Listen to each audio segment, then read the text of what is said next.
As we were coming up to 2004,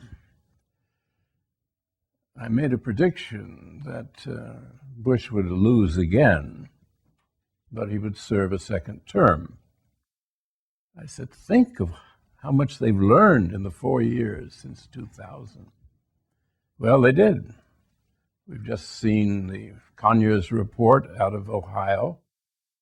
Congressman Conyers, one of the few really useful people in Congress, Michigan Democrat, minority head of the Judiciary Committee, went out there with a bunch of other congressmen and some loyal staffers, and they went from every district, every county in Ohio to see what had happened. They talked.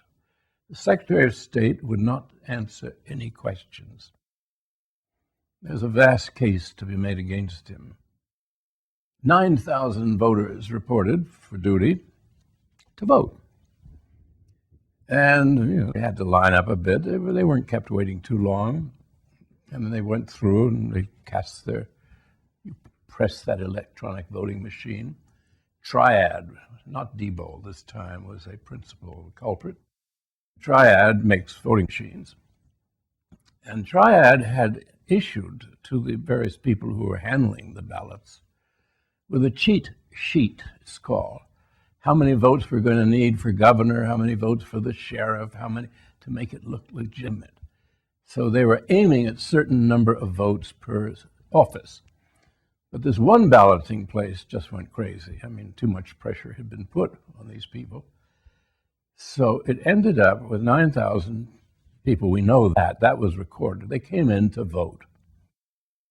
Not one of the 9,000 cast a vote for president. They were just too busy with aldermen, with sheriff, with school board.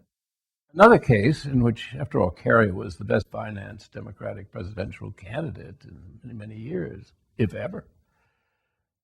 And yet, in another another district in Ohio, he got almost no votes at all, whereas two unknown third-party people split a huge slice of votes. Conyers got back from Ohio.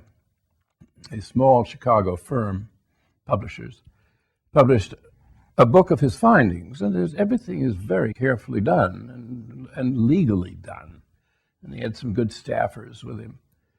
And we know almost everything about what was done in that election, and practically nothing was honest.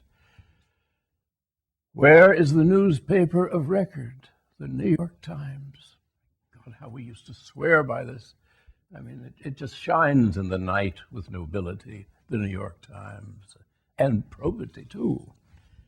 Not one word of the Conyers report has appeared in the New York Times, and I even read section F. I even go through the real estate section to see if it's been hidden away there